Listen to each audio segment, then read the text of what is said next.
Hello friends, मैं हूं doctor नवीन अग्रवाल। मैं एक इंटरवेंशनल कार्डियोलॉजिस्ट और गुजरात के वलसाड़ और वापी जिले में प्रैक्टिस करता हूं। आज आपके लिए एक इंपॉर्टेंट और यूजफुल टॉपिक, आज हम बात करेंगे कि हार्ट का डाइट कैसे प्लान करते हैं। हार्ट के डाइट के लिए क्या क्या चीज़ों को आपको लेना चाहिए, किन चीज़ों को अवॉइड करना चाहिए, एक इन जनरल टिप्स पर ब्रीफ में बात करेंगे। ऑलरेडी हमने इस बारे में काफ़ी वीडियोस किए हैं, थोड़ा सिग्निफिकेंट ओवरलैप भी होगा, कौन से फूड्स लेना है, कौन से फूड्स नहीं लेना है। डायबिटीज़ डाइट अलग किया है, हाइपरटेंशन डाइट अलग किया है, कोलेस्ट्रॉल वाले पेशेंट्स के लिए डाइट के वीडियोस अलग किए हैं।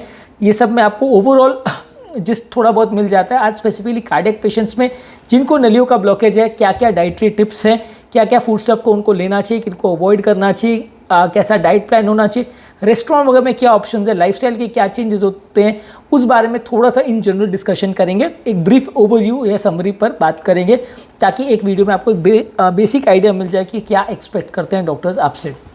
ये टॉपिक काफ़ी इंटरेस्टिंग और यूजफुल होगा, इसलिए रिक्वेस्ट करूंगा कि इसे एंड तक देखें। जो लोग हमारे चैनल पे नए हैं उन्हें रिक्वेस्ट करूंगा कि चैनल को सब्सक्राइब करके हमें मोटिवेट और इंस्पायर करें। जो लोग इस कंटेंट को इंग्लिश में देखना चाहते हैं उनके लिए डॉक्टर नवीन अग्रवाल कार्डियो केयर इंग्लिश करके हम चैनल स्टार्ट किया, आप उस कंटेंट को इंग्लिश में भी देख सकते हैं। और जो लोग के पास कोई कमेंट्स, क्वेरी, सजेशंस है या कोई और टॉपिक्स पर आप चाहते हैं वीडियोस बनाएं तो नीचे कमेंट सेक्शन में उनके बारे में बताएं। हम फ्यूचर में उन टॉपिक्स को कवर ज़रूर करेंगे, और क्योंकि ऑनलाइन कंसल्टेशंस हम यूजली अभी नहीं कर रहे हैं।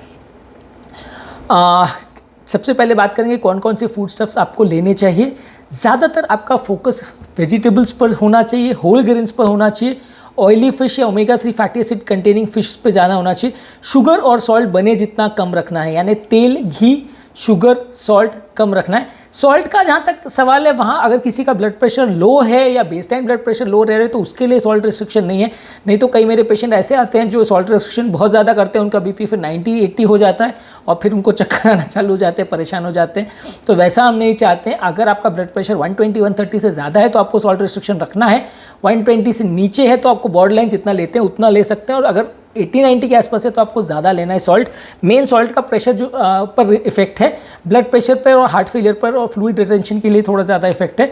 जितना सीवियर अगर किसी को हार्ट फेलियर है तो थोड़ा सॉल्ट रेस्ट्रिक्शन उनको करना पड़ेगा, पर अदरवाइज़ आप ब्लड प्रेशर हाई साइड पे तो सॉल्ट भले जितना कम लीजिए। फ्रूट्स, वेजिटेबल्स, ऑयली फिशेस ज़्यादा लीजिए, नट्स थोड़े अमाउंट्स में लीजिए, उसमें हाई कॉन्सेंट्रेटेड इसेंशियल फैट्स होते हैं, फैट्स अच्छे होते हैं उस नट्स वगैरह में जो होते हैं, लेकिन बहुत ज़्यादा मात्रा में नहीं लेने, हेल्दी फैट्स रहते हैं इसमें। और फल सब्जी पर अगर पे ज़्यादा फोकस करें, अलग अलग वैरायटी को बार बार चेंज करते रहें। ये इसको रेनबो अप्रोच बोलते हैं। रेनबो अप्रोच का मतलब ये है कि हर बार अलग अलग तरह के, कभी ग्रीन फ्रूट्स ले रहे हैं, कभी येलो फ्रूट्स ले रहे हैं, कभी पर्पल फ्रूट्स ले रहे हैं, जैसे बैगन वगैरह, इनमें एंथोसाइनिन्स होते हैं, इस तरह को आप ज़्यादा ले रहे हो। कभी रेड कलर फ्रूट्स ले रहे हो, येलो फ्रूट्स ले रहे हो, तो अलग अलग कलर के साथ आप उसको चेंज कर सकते हैं।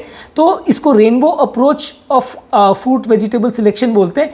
ये अलग अलग तरह के फ्रूट्स में अलग अलग तरह के एंटीऑक्सीडेंट्स और तत्व होते हैं, जिसमें आपको डेफिनेटली बेनिफिट ज़्यादा मिलता है, और इसमें फाइबर कंटेंट भी ज़्यादा रहता है। तो फ्रूट्स वेजिटेबल्स हार्ट के पेशेंट्स के लिए कंपैरेटिवली ज़्यादा अच्छे माने गए। जितना ज़्यादा आप फ्रूट्स वेजिटेबल्स लेंगे उतना ज़्यादा अच्छा है। ऑन एन एवरेज 2 से 3 कप पर डे आपको लेना ज़रूरी है। ज़्यादातर नॉन स्टार्ची फूड्स पर फोकस करें। जो स्टार्ची फूड्स है जैसे पोटैटोज़ है और स्क्वाश है, ये सब को आप अवॉइड करिए। आलू को खासकर हार्ट के पेशेंट्स को अवॉइड करना चाहिए, क्योंकि इसमें ग्लाइसेमिक इंडेक्स ज़्यादा होता है, स्टार्च कंटेंट ज़्यादा होता है, नुकसान करेगा। आप नॉन स्टार्ची वेजिटेबल्स को ज़्यादा लीजिए। नॉन वेजिटेरियन फूड्स को कंपेरेटिवली, जो ज़्यादा फैट कंटेनिंग चीज़ें उनको कंपेरेटिवली कम रखिए। ऑयली फिश में ओमेगा 3 फैटी एसिड्स होता है, जिसके एंटी इन्फ्लेमेटरी प्रॉपर्टीज़ होते हैं, एचडीएल लेवल को बढ़ाता है, ट्राइग्लिसराइड लेवल को कम करता है। ऑन एन एवरेज आपको दिन भर में लगभग 100 ग्राम जैसा लेना चाहिए फ़िश। इसमें फैटी फिश में ज़्यादातर salmon, mackerel, herring, lake trout, sardines और एल्बाकोर ट्यूना, ये फिशेस ज़्यादातर अच्छी मानी जाती है और हार्ट के लिए अच्छी हैं। जो लोग प्रेगनेंसी कर रहे हैं या जो लोग फीमेल्स प्रेग्नेंट हैं, उनको शार्क, स्वर्ड फिश और मार्लिन, ये फिशेस को अवॉइड करना चाहिए, क्योंकि इनमें कई बार मर्क्यूरी का कंटामिनेशन हो सकता है, तो प्रेग्नेंट फीमेल्स को थोड़ा नुकसान कर सकता है। अदरवाइज आपको अगर कार्डियक प्रॉब्लम है या कार्डियक प्रॉब्लम का अंदेशा है तो आप हाई फैटी फिश को ज़्यादा लें तो ज़्यादा अच्छा है। नेक्स्ट मोस्ट इंपॉर्टेंट चीज़ है होल ग्रेन्स को लीजिए। होल ग्रेन्स के लिए हमने काफ़ी बार कहा है, जितना रिफाइंड ग्रेन्स होगा, जितना रिफाइंड कार्बोहाइड्रेट्स होगा वो नुकसान करेगा। जितना फाइबर कंटेनिंग ग्रेन्स होगा उतना हेल्थ के लिए अच्छा है। उससे आप चाहे ब्रेड बनाएं, पास्ता बनाएं या होल ग्रेन राइस लें, ब्राउन राइस लें, वो कंपेरेटिवली हेल्थ के लिए ज़्यादा अच्छा है। जितना रिफाइंड प्रोडक्ट्स लेंगे उतना हेल्थ के लिए बुरा है। इसके अलावा नट्स, सीड्स और लेग्यूम्स लीजिए। नट्स में वॉलनट्स यानी बादाम, अखरोट वॉलनट्स यानी अखरोट, आलमंड्स यानी बादाम, ब्राज़ील नट्स, हेज़लनट्स, पीकन्स, काजू, ये सारे ले सकते हैं। बहुत ज़्यादा मात्रा में नहीं लेना है, हाई अमाउंट ऑफ इस पे कैलोरीज रहता है, बहुत ज़्यादा नहीं लेना है, एनर्जी डेंस रहते हैं, पर इसको लेना है, कुछ फ़ायदा करेगा। सीड्स में sunflower seeds, pumpkin seeds, flax seeds, hemp seeds, chia seeds, ये लेना चाहिए। ये सारी seeds comparatively as a snack आप ले सकते हो, बहुत ज़्यादा मात्रा में नहीं लेना है, पर ये अच्छी चीज़ें। लेग्यूम्स में बीन्स है, लेंटिल्स है, किडनी बीन्स है, फावा बीन्स है, ब्लैक बीन्स है, ये सारे बीन्स को आप अलग अलग तरह से सब्जियों में भी बना सकते हो, डायरेक्टली भी खा सकते हो। ये सारी चीज़ें कंपेरेटिव फ़ायदा करती है। तो जिन लोगों को भी हार्ट रिलेटेड प्रॉब्लम है तो ये सारी चीज़ें उनको लेना चाहिए। नेक्स्ट इंपॉर्टेंट चीज़ है लो फैट डेयरी प्रोडक्ट्स, यानी दूध के सारे प्रोडक्ट्स, मलाई निकाल कर उनको लेना चाहिए। जितना ज़्यादा स्किम्ड मिल्क हो, जितना ज़्यादा प्रोसेस्ड मिल्क हो, सारा फैट्स अगर निकाल दिया गया हो तो वो मिल्क ज़्यादा अच्छा है। दही ले सकते हैं, पर मलाई युक्त या मलाई भरा हुआ मिल्क वैसा नहीं लेना चाहिए, फुल फैट मिल्क नहीं लेना चाहिए, वो उतना ही नुकसान करेगा। क्या क्या चीज़ों को अवॉइड करना चाहिए? प्रोसेस्ड मीट और रेड मीट को अवॉइड करना चाहिए, क्योंकि इसमें कंपेरेटिवली फैट कंटेंट बहुत ज़्यादा होता है और ये फैट का अब्जॉर्प्शन भी बहुत ज़्यादा होता है, तो इसलिए ये ब्लॉकेजेस ज़्यादा जल्दी क्रिएट कर सकता है। इसलिए एनिमल डाइट लेना कंपेरेटिवली आपको अवॉइड करना चाहिए, खासकर प्रोसेस्ड मीट। अगर आप एनिमल डाइट लेना चाहते हैं तो अंडे का सफ़ेद बाग ले सकते हैं। मटन चिकन को बने जितना ज़्यादा आप अवॉइड कीजिए, महीने में 1 आध 2 बार से ज़्यादा नहीं लेना चाहिए। तो उनके ग्रेवी ले सकते हैं, पीसेस वगैरह जितना बने अवॉइड कीजिए। जितना ऑयल फ्री तरीके से उनको बनाएं उतना ज़्यादा अच्छा है। या उसको प्लांट प्रोडक्ट्स जैसे कि लेग्यूम्स है, नट्स है, सोया प्रोटीन्स है, उस होल ग्रेन्स है, इनके साथ सब्सटीट्यूट करें तो ज़्यादा अच्छा है। नेक्स्ट जो आपको अवॉइड करने वाली चीज़ है वो शुगर कंटेनिंग बेवरेजेस और फूड्स है। जो भी चीज़ में एडिशनल शुगर डाला हुआ है वो आपको अवॉइड करना चाहिए। ऑन एन एवरेज दिन भर में जितना कम आप शुगर को लोगे उतना ज़्यादा अच्छा है। ऑन एन एवरेज डाइट का जो कंटेंट है कार्बोहाइड्रेट्स का, उसमें शुगर्स और खासकर रिफाइंड शुगर्स जितने कम हो उतना अच्छा। एडिशनल शुगर किसी भी चीज़ में नहीं होना चाहिए, जितना कम लेंगे उतना अच्छा है। मैं ऐसा नहीं कह रहा हूँ कि सब चीज़ में शुगर फ्री लेना चाहिए।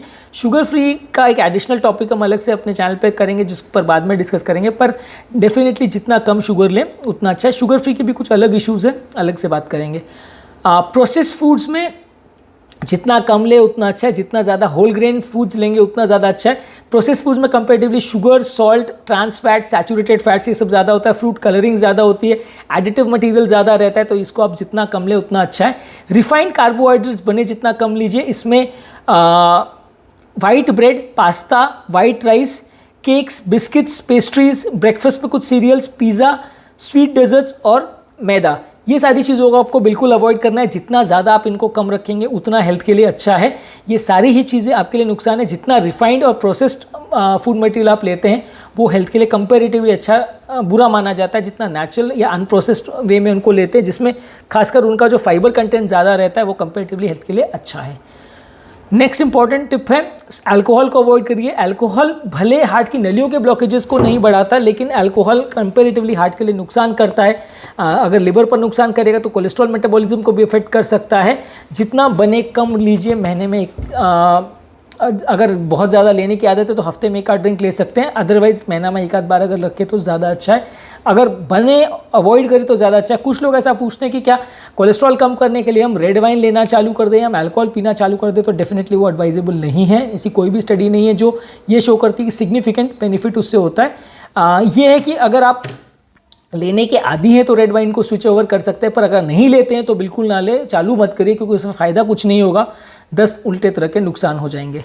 नेक्स्ट इंपॉर्टेंट चीज़ है, सॉल्ट को बने जितना ज़्यादा अवॉइड कीजिए। सॉल्ट अगर आप कम रखेंगे तो आपके डाइट के लिए अच्छा है। जैसा कि मैंने कहा, अगर बीपी ज़्यादा है तो आपको डेफिनेटली सॉल्ट अवॉइड करना है। दिन भर में 2 से 3 ग्राम नमक पर आपको वो करना है, रिस्ट्रिक्ट अपने आप को। अगर आप बीपी लोअर साइड पे चल रहा है, आपको चक्कर वगैरह आ रहे हैं, बीपी 80-90 के आसपास आ रहा है, तो आप ज़्यादा सॉल्ट ले सकते हैं, तो वो हेल्थ के लिए बुरा नहीं है। कुछ फैक्ट्स हैं जो कार्डियक डाइट के बारे में है। जितना ज़्यादा होल ग्रेन फूड्स और लेना है उतना अच्छा है, जितना प्रोसेस फूड्स लेंगे उतना बुरा है। वाइड वैरायटी ऑफ फ्रूट्स और वेजिटेबल्स लीजिए। रेड और प्रोसेस मीट्स को अवॉइड कीजिए। फुल फैट डेयरी प्रोडक्ट्स को अवॉइड कीजिए। हमेशा ऑयली फिश को हफ्ते में 1-2 बार एटलीस्ट ज़रूर लीजिए, अगर आप फिश लेते हैं पहले से। ऑब्वियसली वेजिटेरियन लोग को नहीं कह रहा हूँ, लेकिन आप लें तो अच्छा है। हेल्दी फैट्स जैसे कि ऑलिव ऑयल्स और एवोकाडोस को ले। नट्स, सीरियल्स और लेग्यूम्स को ज़्यादा अमाउंट में ले। अल्कोहल और शुगर को बने जितना रेस्ट्रिक्ट करें। अगर आप एक कार्डियक डाइट प्लान करें तो ज़्यादातर ब्रेकफास्ट में ओट्स अच्छा माना जाएगा। ओट्स के साथ आप बेरीज़ को या आलमंड्स को, ये सब चीज़ों को ले सकते हैं, दही को ले सकते हैं, ये अच्छा माना जाएगा। आफ्टरनून में आप ग्रीन लीव्स से सैलड्स या कोई वेजिटेबल से बनी हुई चीज़ें ज़्यादा ले सकते हैं। अगर राइस वगैरह अगर लेते हैं तो प्रेफर करिए ब्राउन राइस दाल वगैरह के साथ लीजिए, या चपाती वगैरह ले रहे हैं तो 1-2 लीजिए, बहुत ज़्यादा हैवी मील मत कीजिए। और जितना ज़्यादा हो अपने पेट को भरने के लिए सलाड्स को या बटर मिल्क को, ये सब चीज़ों को आप ज़्यादा यूज़ कर सकते हैं, ज़्यादा अच्छी है। रात के लिए आप ब्राउन राइस, सैलड, चपाती, इस तरह की चीज़ें ही ले सकते हैं। लेग्यूम्स वगैरह ले के ज़्यादा फ़ायदा होगा आपको, बीन्स वगैरह ले सकते हैं, या रात के टाइम भी आप ओट्स वगैरह ले सकते हैं। तो ऐसी चीज़ें लीजिए जिसमें फाइबर कंटेंट अच्छा हो, प्रोटीन कंटेंट अच्छा हो, लेकिन फैट कंटेंट कंपेरेटिवली कम हो। जितना प्रोसेस्ड फूड हो उतना कम अच्छा है। स्नैक्स के में अगर आपको स्नैक्स प्रिपेयर करवाने हैं या स्नैक्स आपको कोई चीज़ बीच बीच में लेने की ज़रूरत है तो बॉइल्ड एग ले सकते हैं, फ्रूट्स ले सकते हैं, एप्पल्स, कैरेट्स या इस टाइप की चीज़ों को आप स्नैक करने के लिए यूज़ करिए। पर एज़ फार एज़ पॉसिबल जितना फ्राइड फूड है, जितना ऑयली फूड है, उसको बने जितना अवॉइड कीजिए। बिस्किट्स है, पेस्ट्रीज है, स्नैक्स है, समोसे वगैरह, इस टाइप की ऑयली फूड को आपको जितना बने अवॉइड करना है। मैं पूरी तरह से बैन करने की नहीं कह रहा हूँ, क्योंकि पूरी तरह से बैन करेंगे आप पेशेंट का तो वो ज़्यादा देर तक उसको सस्टेन नहीं कर पाएगा, लेकिन जितना उनको कम रखेंगे उतना ओवरऑल हेल्थ के लिए अच्छा है। कार्डियक डाइट पे चेंज ओवर कैसे करेंगे इसके लिए कुछ टिप्स दूंगा। यूजली अगर किसी पेशेंट को आप सडनली डाइट चेंज करने की कोशिश करेंगे, उनको बोलेंगे कि नहीं कल से आपको खाना बंद, कल से सारा बॉयल खाना है, तो ये बड़ा मुश्किल होता है पेशेंट के लिए चेंज करना। तो आप धीरे धीरे करके उसको स्विच ओवर करिए, थोड़ा थोड़ा करके उसका डाइट का पैटर्न को चेंज कीजिए। Over a period of week, एक हफ्ते में 1-2 बार कुछ चेंजेस कीजिए। कोई भी व्यक्ति को अपने सारी हैबिट्स को एक बार में चेंज कर देना और सबको छोड़ देना बहुत ईजी नहीं होता। Over a period of time चीज़ों को चेंज करना है। क्या डाइट वो खा रहे हैं, कितनी बार खा रहे हैं, उसका एक फूड डायरी मेंटेन करिए।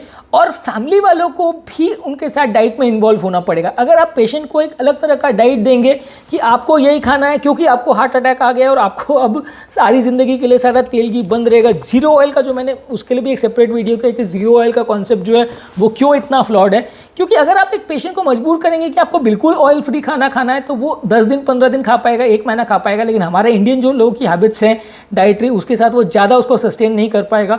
नहीं सस्टेन करेगा तो कोई फ़ायदा नहीं है डाइट करने का, क्योंकि डाइट का फ़ायदा लॉन्ग टर्म में ही मिलेगा। 10-20 साल तक इसको कंटिन्यूसली फॉलो करेंगे तब ज़्यादा फ़ायदा मिलेगा आपको।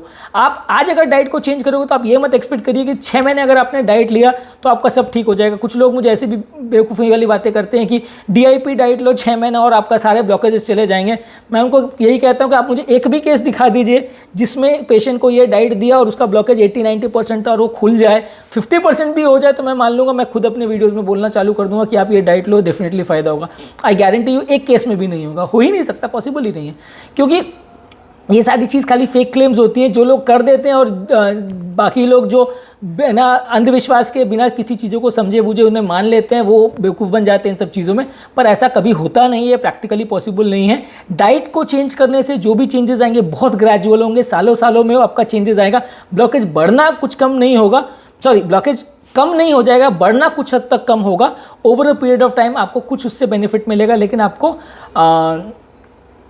फॉलो उसको लंबे समय तक करना पड़ेगा, ठीक है।